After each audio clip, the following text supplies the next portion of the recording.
All right, we'll get started so we can get everybody out of here on time. We're getting towards the finish line. Hopefully you've had a very good day. My name is Chris Smith. I work with the U.S. Fish and Wildlife Service out of Essex Junction.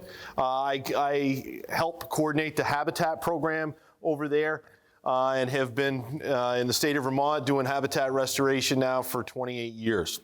So I was asked to facilitate the panel discussion. Couple things before we get started. With that, I do want to recognize again Lynn and Corey and Julie and Karina. This has been a great day so far, and they did a super job pulling this together. As anybody can imagine, there's a lot of moving parts, so let's give them a round of applause one more time.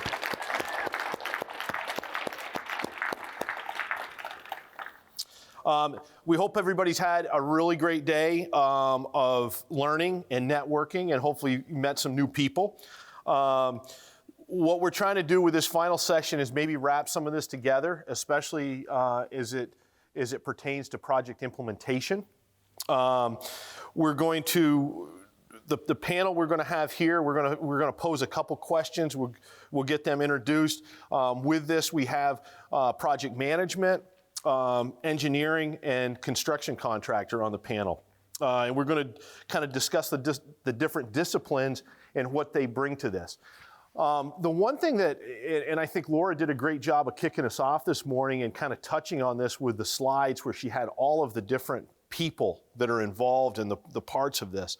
And one of the things that I've heard throughout the day is we've used the word they a lot.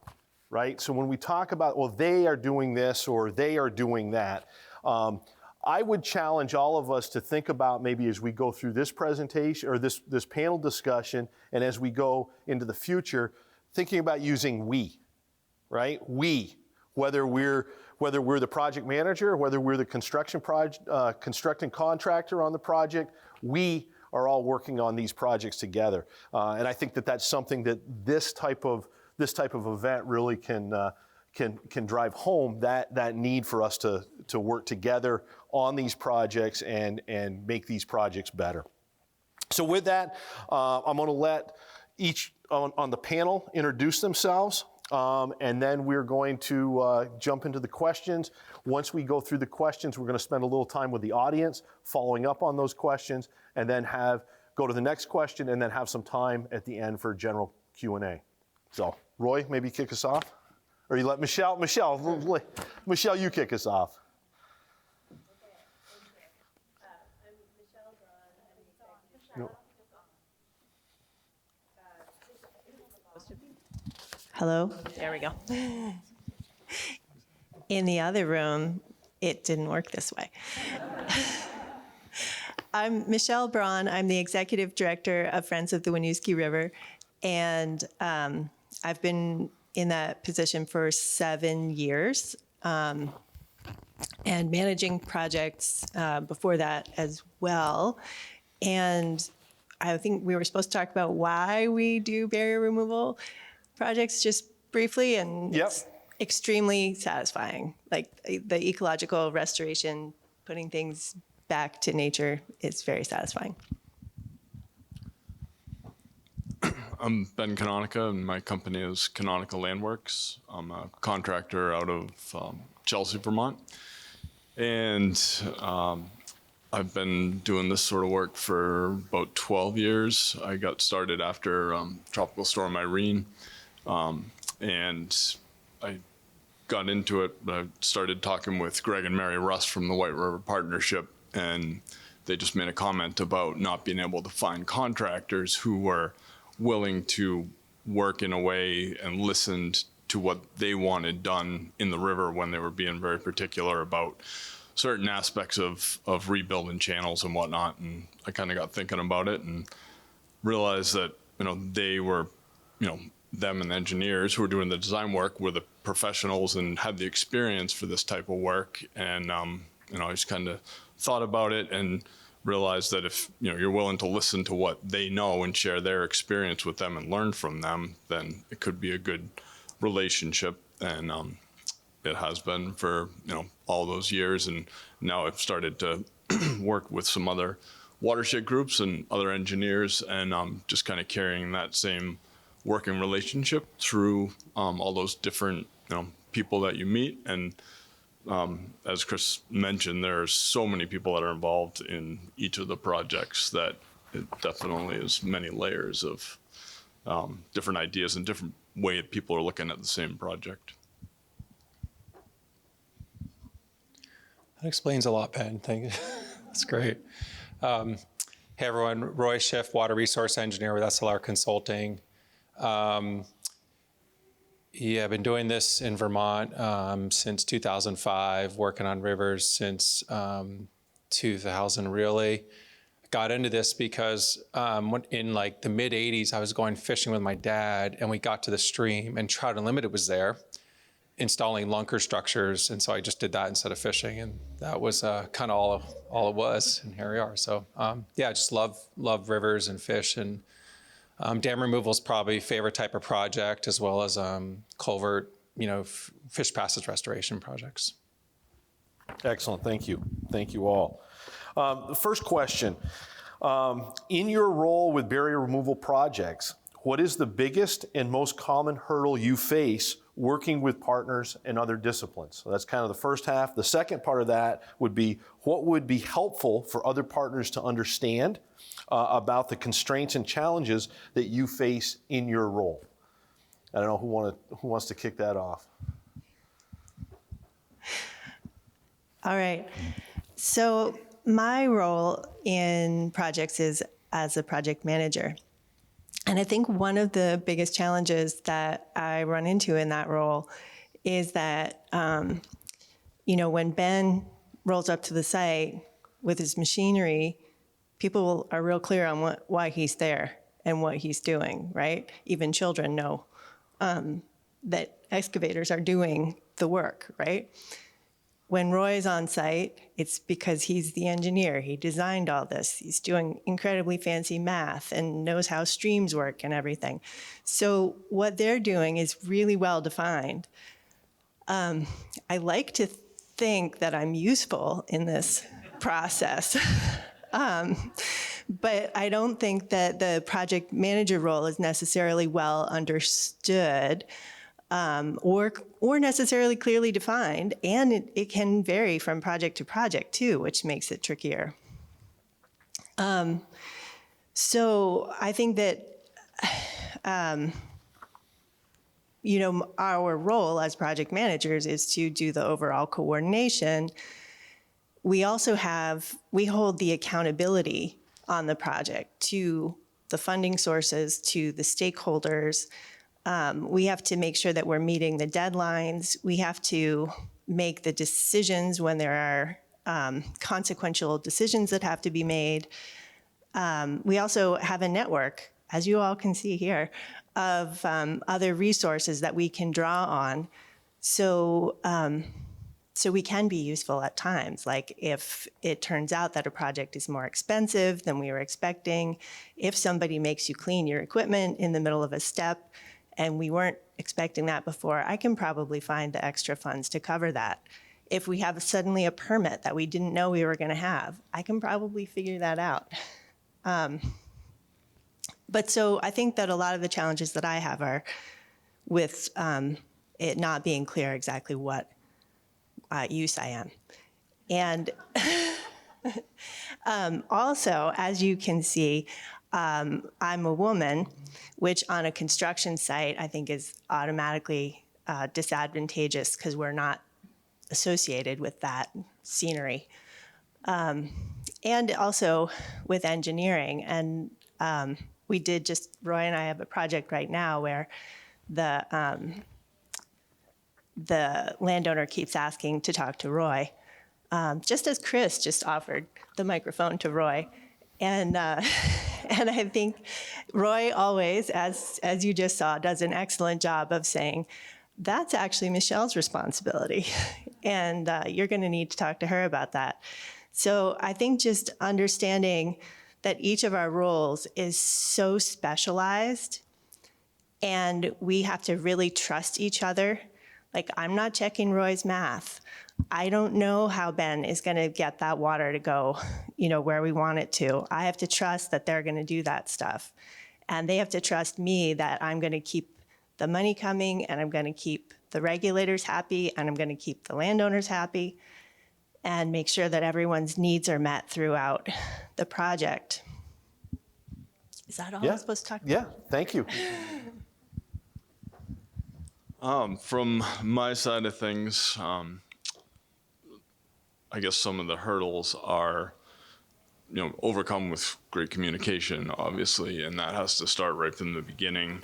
And one issue that I kind of realized, it's taken me a few years to think this through, but I always like to try to have the pre-construction meeting on like the first day that I was going to start construction.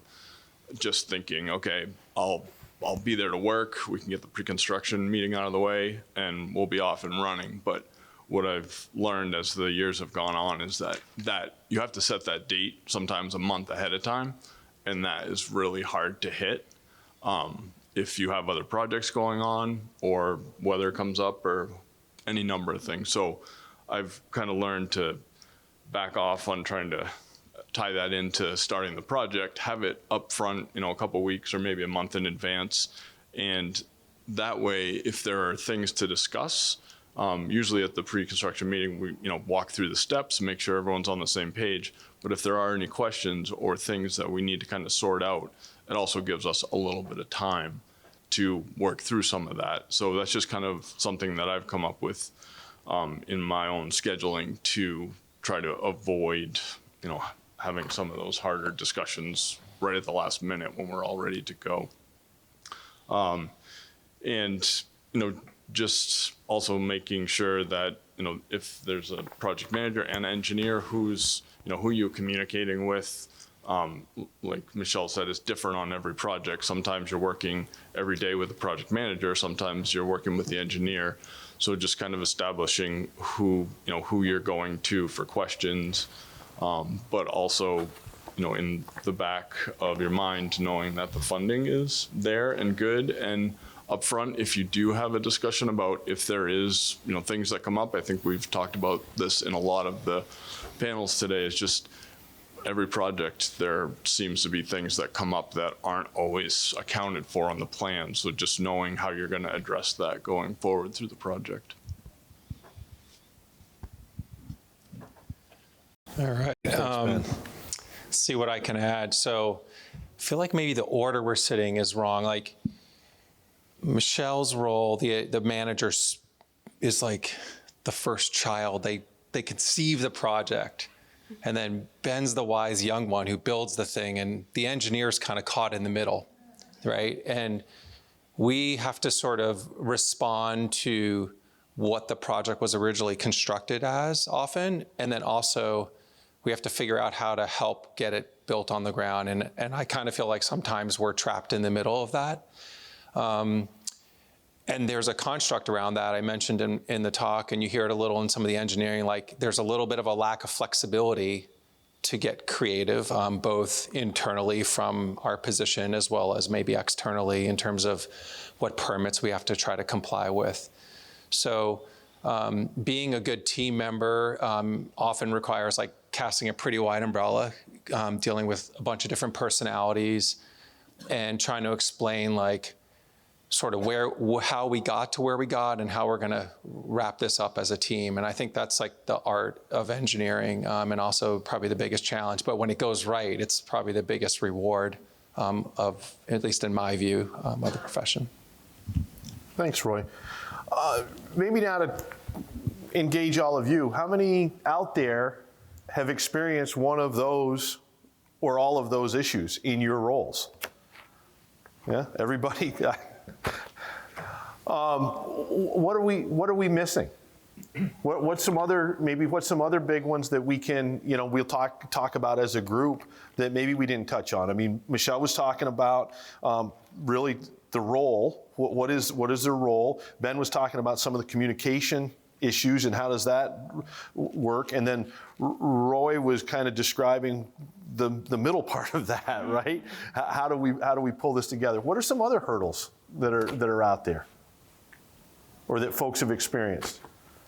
Regulatory. So I work with the Vermont Wetland Program and,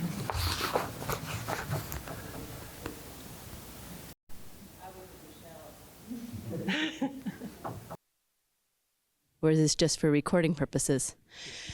Right.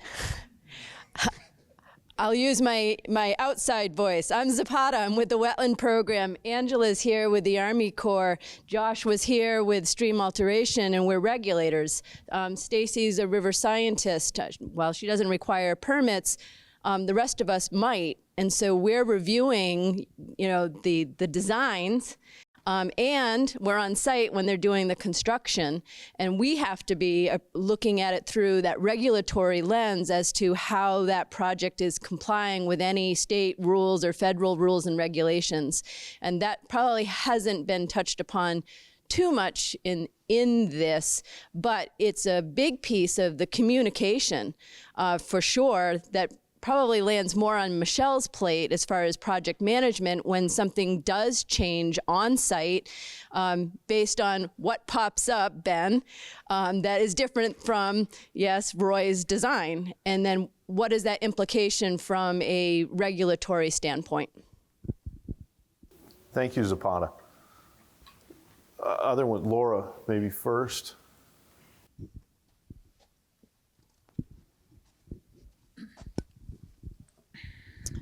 Since I've jumped back and forth between NGO and consulting, I'll say one of the biggest differences I notice, and my stress level definitely goes down when I'm in the NGO world. In the NGO world and the project partner world, we have a lot of time to think through which projects we want to move forward with, what we're going to do, what our roles are, what we're going to get paid for that, what portion of the grant is going to be that. And then we put out an RFP, right? But we've had all this time right beforehand. I mean, we've been able to define that time. Like if we're not ready to put out the RFP, we just wait a little longer and put it out. But the engineers and the contractors are given something a few weeks beforehand. If they're lucky, a month and a half, but sometimes 3 weeks beforehand. And they have to get completely up to date with what you've taken maybe a year to absorb and think about and everything else.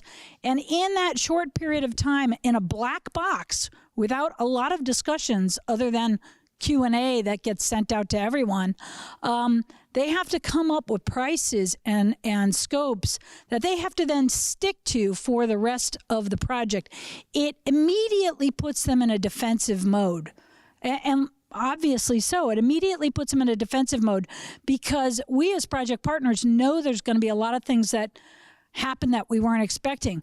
But the engineers have to say, oh, yeah, we weren't expecting that and it's not in our scope and we have to ask for a change order. And then they look like the bad guy. And the same thing with the contractor. Well, no one expected this. It came up. It's not in our budget. We need a change order. And I think we just need to put that in perspective, that it's hard to have a really good communication when there are two groups that are automatically in that defensive mode by way of how we set these things up.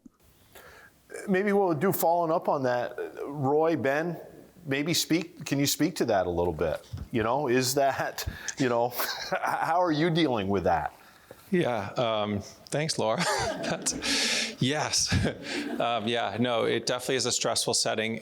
And I think, one way around it, you kind of have to get over that and maybe very we don't want to ask for more or we don't want to give back if the project shrinks, and really think about, it's kind of what you said, Chris, you got to get back to we're a team, we're all on the same team here. We're trying to get the dam out and the river back. So sometimes we have to be like, you know what, we're just going to take a little bit of a hit here and that's okay and bury the stress, and sometimes otherwise, but it's a really good point. And I just want to throw another layer on here.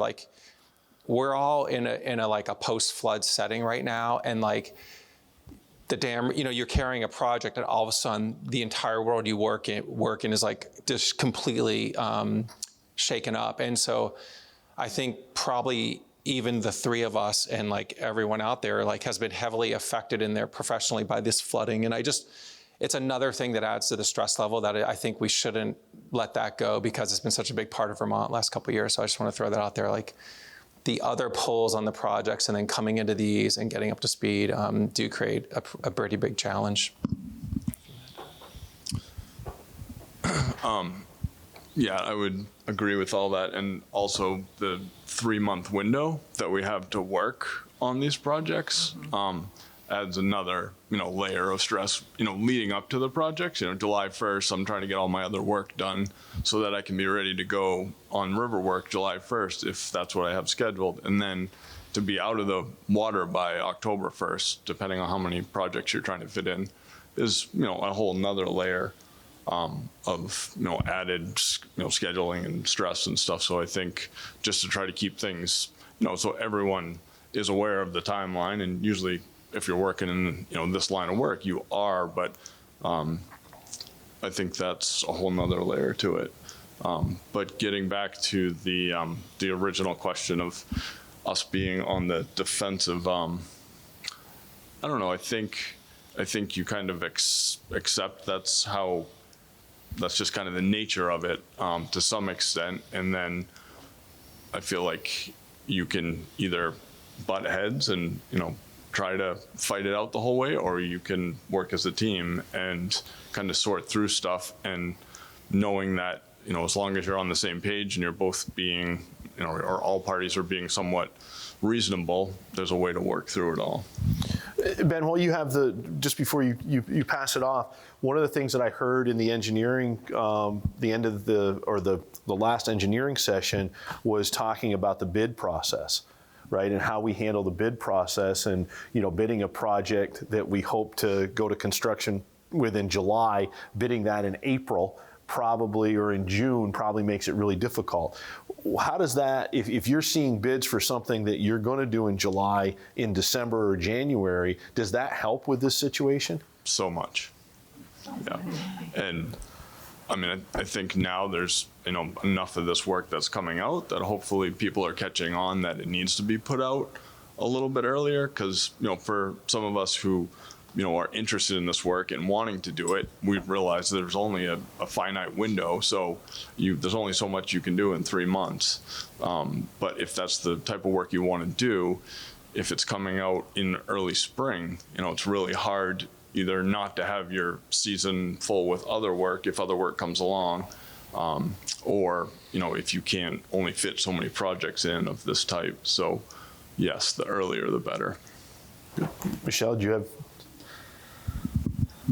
I just want to say that it's another teamwork and communication thing, because I know I never want to ask people to work for free. And I always want to try to find, if we didn't budget enough for one reason or another, I want to find the money to cover everybody. And I think I've mostly been able to do that. But then I try to also be real clear when there are times like, this is it. This is what we got. We got to do it for this money in this amount of time, and hope for the best. So Maybe a couple more from the audience on those constraints, or, Stacy, yeah. I think then, Emily, do you have one? It's just for the recording. Okay. It won't project the voice, so you project. Okay, I'm a good projector.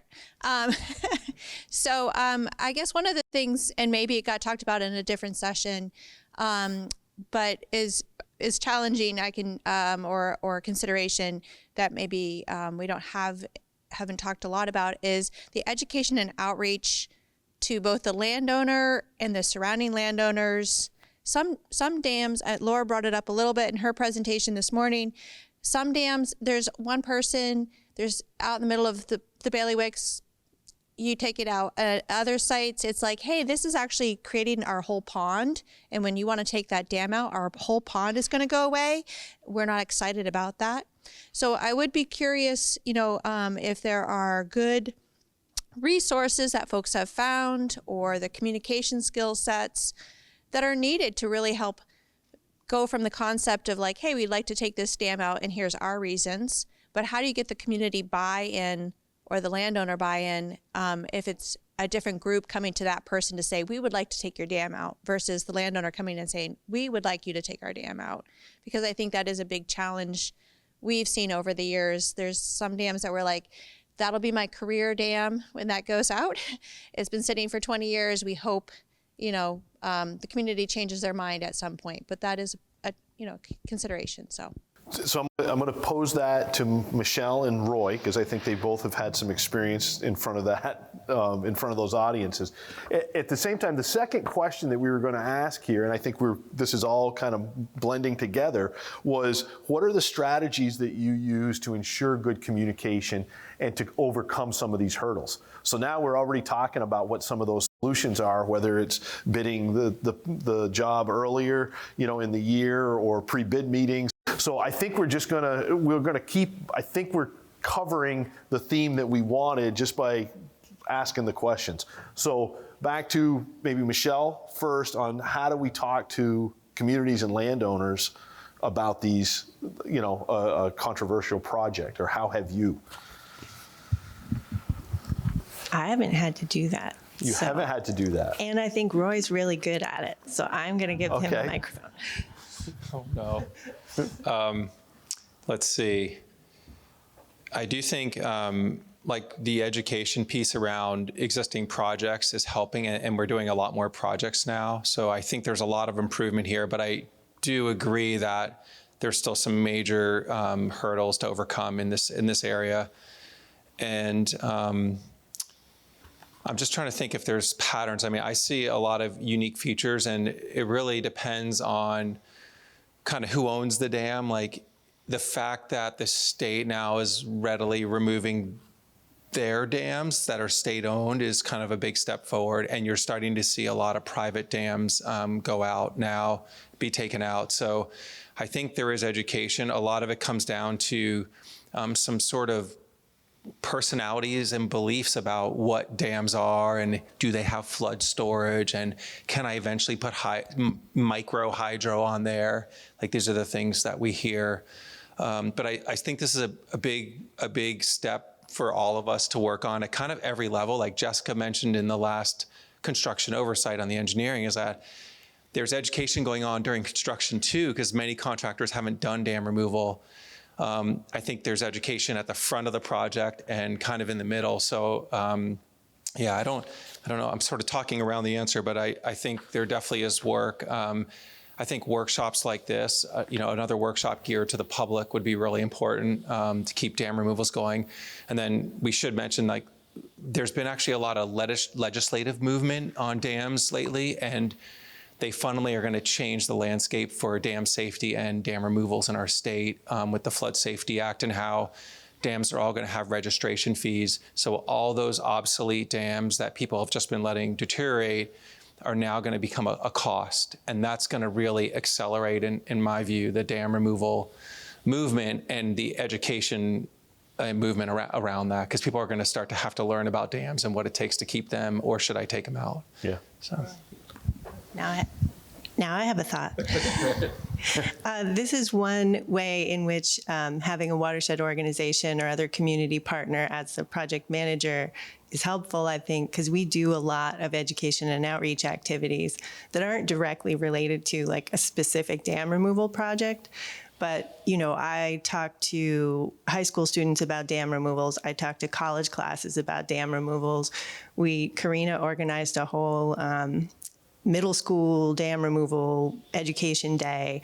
And so we are constantly developing materials and messaging around how dam removals work and trying to educate the public. I loved Laura's slides earlier this morning about the buckets and how not all dams are flood control dams, because it's only through the flooding that we've had in the last couple of years that people are starting to get, and not all the people, but it's definitely a point we have to keep making over and over and over. Very good. Thanks, Michele. And I do think, we'll get 1 second. I do think, just to follow up, Stacy, I do think that there is a lot more information out there. Laura included some this morning that for these particular projects as they come up, we can pull together to address that, whether It's I've been on a couple where it's where's the wildlife going? Exactly what Laura said. So I think that there are resources that we can start to pull together, much more so than 15 years ago when we were having these conversations. Will? Yeah, thanks. So I was just thinking about this actually on the drive here this morning. And one thing that occurred to me is that the dam is the existing condition that the folks know, that the landowners and the community knows about. And to them, taking out the dam is a loss. And loss is actually a much harder thing to overcome than the gain of what's there. But I think that at the same time, what we need to do is talk about what removing the dam will look like. So I think you talked about the photo simulations and kind of presenting that. We have enough examples of other dam removals that we can show them what it looks like afterwards. But I think this is just my perception is that the public is like, they're worried about losing something that they've known for however long they've lived there and they appreciate. They're not necessarily thinking about what it would look like afterwards. And so I think that's where there's an opportunity maybe for us to communicate, like not just, what it is now, but what it could be afterwards. I think that was done effectively up at East Burke is one example where that happened. And Ron has something to add? Yeah. Oh, no, we'll get to Laura next. Everybody's seen the movie Erin Brockovich? Everybody remember that? They have a public meeting like this, right? Talk about if the town's going to sue PG&E. And the lawyer's up there explaining all the legalese, right? And somebody asks a question, they don't like the answer, and somebody else asks a question, they don't like the answer. Whole meeting falls apart. Town says, screw you, we're not signing on with you. We'll take our chances with working with PG&E. So what's Erin Brockovich do? She tells the lawyer, sit down, shut up, let me take it. She goes door to door. She meets at your kitchen table and she has pie with you and she learns that your kid has cancer. She goes to the next business. She figures out what that guy cares about and what he needs. And she does that time after time again. And that's what we did in East Burke, right? Went to every neighbor, every business. We had a 7-hour public meeting at the library. We had guys saying they're going to change themselves to the dam, right? You take this dam out over my dead body. And so it just takes time. It's education, it's communication, and it's time on the project manager and engineer's part. Roy and Jessica and I did that all together as a team, like Chris was talking about, right? And our partners, our funding partners were there to help. And so if we all work together, we all bring those naysayers on board, and photo simulations like Will's talking about, what it's going to look like afterwards, really help. A lot of people are visual learners, so if you can show them an example at low flow and high flow, what it's going to look like after the dam removal, you take that temperature down, right? You find out what their issue is. They want access steps behind their business onto the brook. Fine, we'll add that to the plans, right?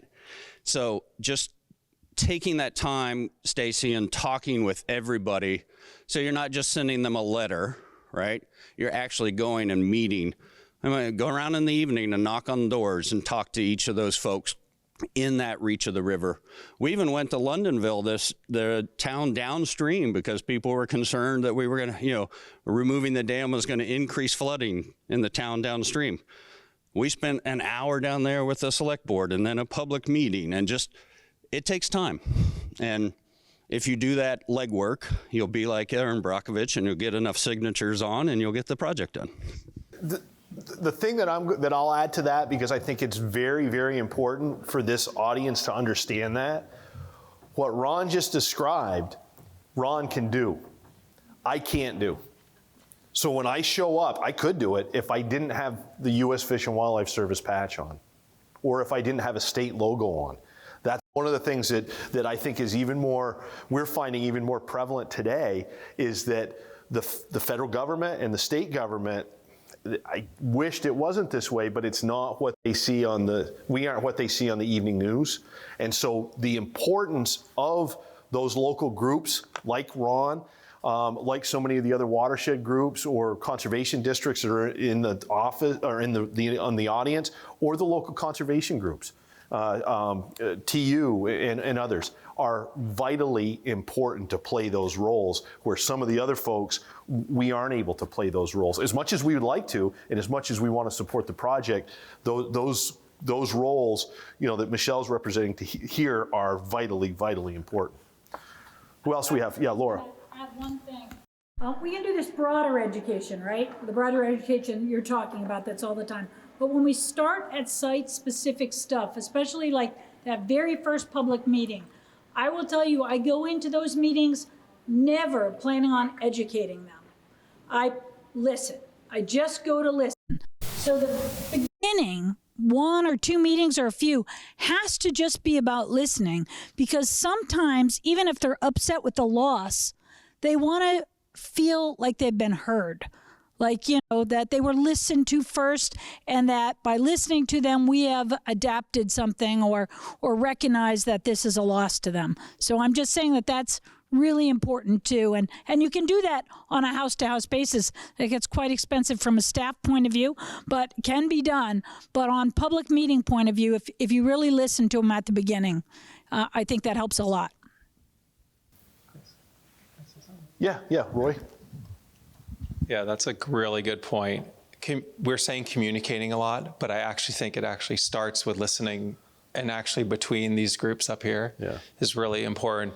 And one other follow-on to Ron's story, we walk into this 7-hour public library meeting, and the guy who opposes the dam, grandfather worked at the mill, he's like, man, I love fly fishing. And we're like, you're barking up the wrong tree, because we're with you. And as soon as we got that same issue together, the tone kind of changed, and we listened to his story, and we explained how the riverbed would change and the habitat would get better and there'd be better fishing. Kind of started to change his tone a little bit, and that was really important. But I think listening is key. But since I have the mic, I had another hurdle that Will brought up earlier, and I wanted to just mention, and I think it's about this conference. I think there is a big capacity issue in the state, and if not the region, because we're doing dam removals at a much increasing rate. And someone had asked, are there enough contractors? And the answer was probably not. There's not enough engineers. There's not enough project managers. The dam removal rate is increasing rapidly right now. And so I think this conference is a great start, and then having, another one where we all bring a friend who doesn't do this work, and figure out ways to get them into the work and spread that work more. Because that is another thing for the stress level, is that, we're carrying more and more dam removals. Other firms are carrying, we used to carry a couple or 3, and now we're carrying 20. And there just needs to be more people doing this work. So I just wanted to throw that out there and see if there was any response to that. Thoughts on capacity? I will say one thing. It's funny. It's more of a joke. When I was in a consulting firm, I was calling the state of Vermont for a dam removal coming up, and I think it was Klein or someone said to me, "We've got Roy Schiff. We don't need other engineers." So just to let you know. Sorry. So maybe I think we got about 10 minutes left. Maybe let's just touch on some examples for projects that have gone very well. What is, an example of what did you do that made that project go well? Ben, was there something that on that particular project that you think of that was really a huge success? What was one of the things that you did that helped facilitate that?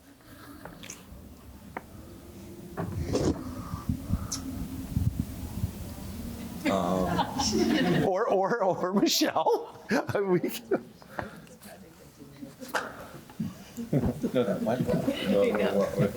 to dial back.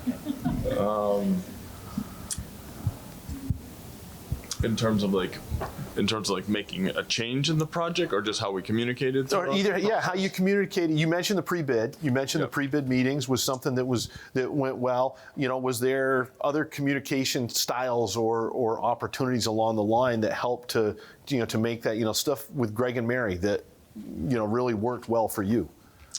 Yeah, I think in part of the pre-bid, when I was talking to Greg, we were putting our presentation together the other day, we were talking about, sometimes they hire somebody and they realize they don't necessarily have all the steps figured out or haven't thought it through properly. So in terms of, having the pre-bid ahead of schedule a little bit, I think it's important to talk through the steps of the project because, like I mentioned earlier, just if there are issues that come up.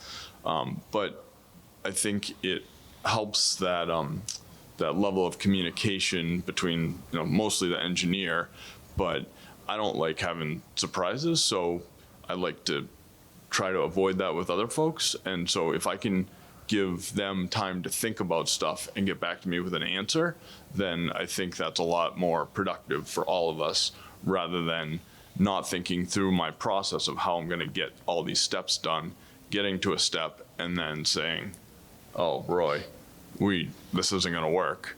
But I think some of that comes with experience. So, the more you can, think about the different steps it's going to take, and kind of, you get a sense of how much time it's going to take or what to expect.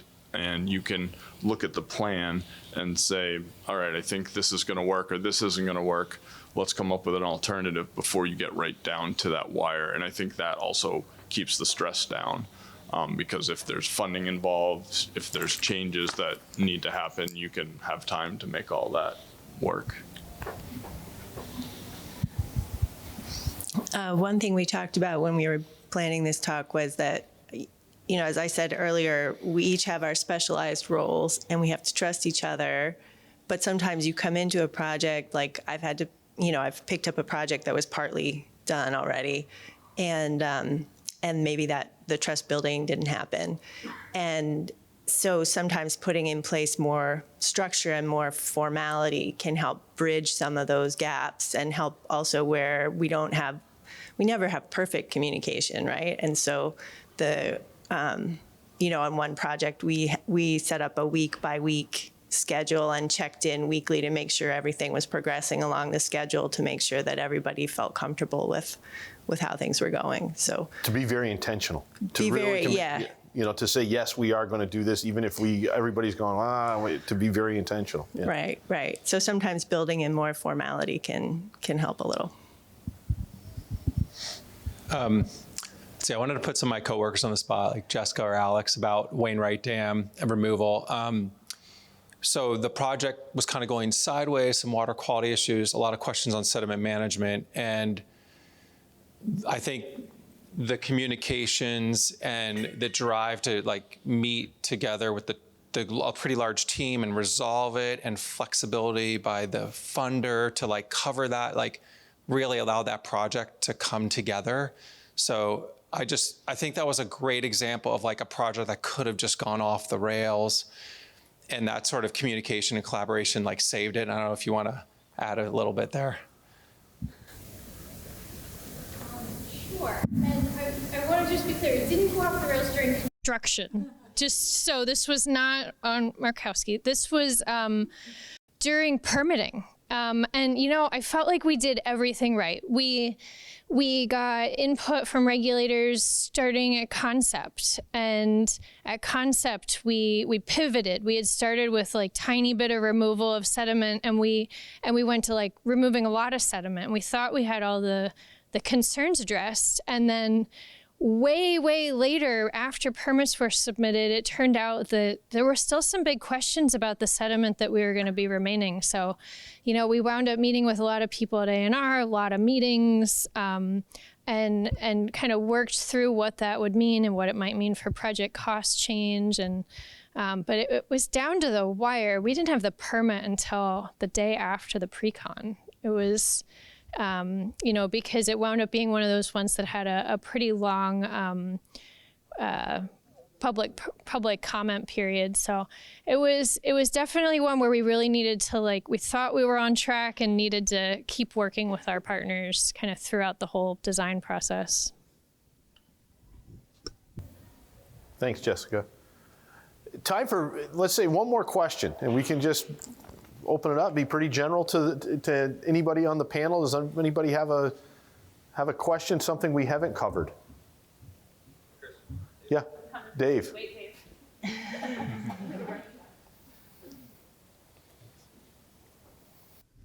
Hi, thanks very much. You talked about the importance of teamwork, feeling like part of a team. And I'm curious, with respect to that, maybe this is for Ben, how is it different for you to work on a project, a connectivity project like this, than a different kind of construction project? And do you have to always, in terms of teamwork, in terms of feeling like you have to be in constant communication, et cetera, and the kind of people that you work with? Because I mean, I'm passionate about this kind of work. I think most of the people who are here really love this, or are at least really interested in it. I can't expect everybody who's an engineer or who's a contractor or who's a project manager, I can't expect them all to have the same interests as me. So how does that work? And maybe it's for all of you, I don't know. I would say that it is very different work than most of the other work that we do with big machinery, and that's kind of what I'm interested in and why I like it. And I think the, from actually doing the implementation and the actual work, it's different in the regard that, if you have a site plan for a house, it's, pretty straightforward where the septic's going, where the driveway's going, elevations. So you can pretty much just go about that without a lot of too much back and forth, from engineer or whoever is overseeing it. But with this work, I feel like it's a lot more, kind of creative, and you do have the plan to work off of, but there's a lot of other factors that aren't on the paper that you have to work with that we've talked through today. So I think there is a lot more back and forth, and that communication, just keeps coming up. But, that also is, to me, I work alone most of the time, so I enjoy that aspect of the teamwork and, kind of working through these problems together.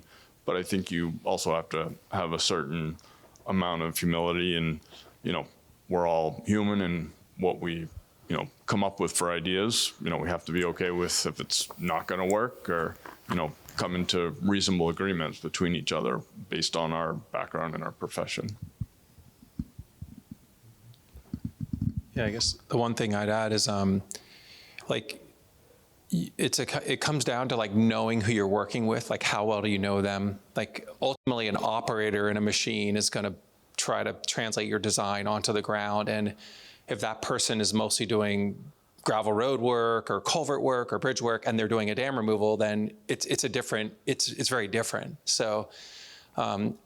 I think that's where the communication comes in, right? It's really about understanding people's experience and personalities, and then helping, working as a team to kind of build the understanding of what you're trying to do out there. I think that's a really critical part of it. All this is Ben's a little unique in my view for a contractor who's got a really good understanding of natural systems and tons of work in the water. But we've worked with people who have done very little work in water, and they've been amazing, and they've done really good work and neat work, and they're fastidious about the sediment. So I don't know if it really matters. It's really the job of the engineer doing oversight and the project manager, assisting with the selection and that whole, again, the whole communication thing of just making sure you know who you're working with. I mean, that's sort of a follow-up question, I think. That's actually a follow-up question, maybe Michele, for you, is when logistics, say capacity issues or budget issues or location issues present you with a situation where you don't have much choice as to who you can work with. How do you deal with it if you end up with working with somebody you've never worked with before, and you're not sure if they're going to be interested in working as a team in that kind of way? Yeah.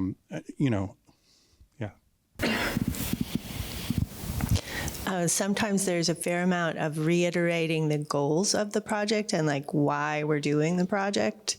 It's not going to work to do grade control like that because the purpose of this project is fish passage, and you're talking about a grade control that is going to be a barrier. So sometimes we have to work through back to the why that were doing the project. And a lot of the project manager, although we contract with the site engineer, we don't direct the site engineer. So a lot of, I think, what you're talking about falls on our middle child here to navigate the, these guys are both contractors under contract to me, but Roy needs to direct Ben to achieve my goals. And it works great, don't worry. Thanks, Michele.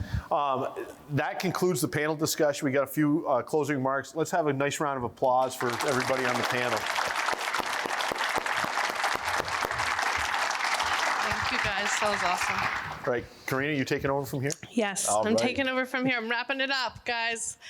Oh my gosh, I'm so happy. This was awesome. Thank you so much, all of you. I think we owe each other just big round of applause. Let's just clap right now. Thank you. Thank you. I've only been in this work for 4 years, but I've been an ecologist for over 20 years, and I have to say, this is the most rewarding work. And it's the most rewarding work because of its complexity and because of the cross-sector collaboration. And I'm just so grateful to have that here in this space.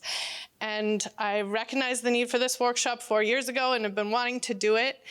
And our barrier removal group, which is Corey, Julie, and Lynn, came together and we made it happen. And I'm like big picture person, and these guys are tremendous detail people, and I so appreciated that because it would never have happened otherwise, and really did all the heavy lifting. So, so grateful for partnerships. And there's a need for capacity like that. There's a huge need. There's not enough engineers, there's not enough contractors, there's not enough project managers for the amount of work that's headed, that we need into the future to reconnect our rivers for clean water for all of us. So looking forward to that. I want to say thank you to Laura for an incredible keynote. You kicked off this day perfectly and couldn't have framed it better. So the hodgepodge really worked itself out incredibly. I want to thank you to the panelists, all of our panelists. We've asked you again and again, and you keep delivering incredible work. So thank you. And to all the helpers, Lake Champlain Basin Program helpers, the videographers here who came really short notice. We decided we were gonna video yesterday or 2 days ago. So, and Alex from VNRC, where are you, Alex? Somewhere hiding. We keep asking more of you, and you keep helping us, and I'm so grateful for that. So thank you. And Lake Champlain Basin Program. We couldn't have done this without Lake Champlain Basin Program and NUIPIC for supporting this and funding it. So thank you to them and for all of the work they do in the Lake Champlain Basin for clean water and fish passage. And to Connecticut River Conservancy for bringing in their support as well. And, you know, we have a goal of doing this on that side of the watershed as well. We started here, but I want to keep the momentum going, although this is a whole job, and it's not exactly any of our jobs, so it took a lot of us. We can't do it all the time. What else? And I just want to say thank you to Vermont for supporting this type of work. I think we live in an incredible state where we have we're positioned uniquely to do this work and have support for it. And to be able to think about rivers, not on the scale of just our backyard, but of a connected, contiguous watershed. And that's what we're doing today. So thank you all.